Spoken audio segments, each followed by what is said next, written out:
The Royal Proclamation recognized that in British North America that all Indian lands belonged to the Indians until they were ceded to the Crown.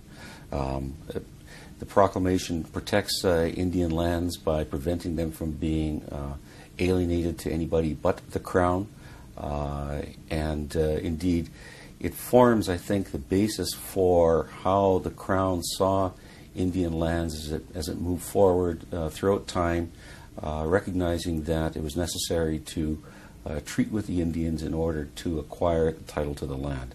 It recognized essentially that Indians were sovereign within on their own land, and that only the British Crown could take title to the land, and only upon their consent.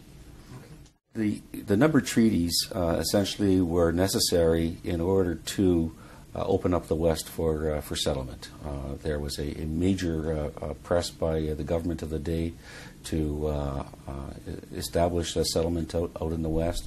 It was necessary, of course, to bring British settlers into Western Canada in order to protect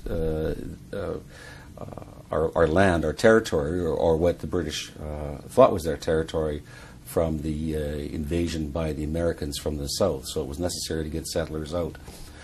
And in order to do that, it was necessary to find a way to restrict the Indians, to get them off of the land. The Indians at the time, of course, were using the land freely. They were hunting and fishing and carrying on their lives in their traditional way. And it was impossible for settlement to take place while the Indians continued to live in their traditional way.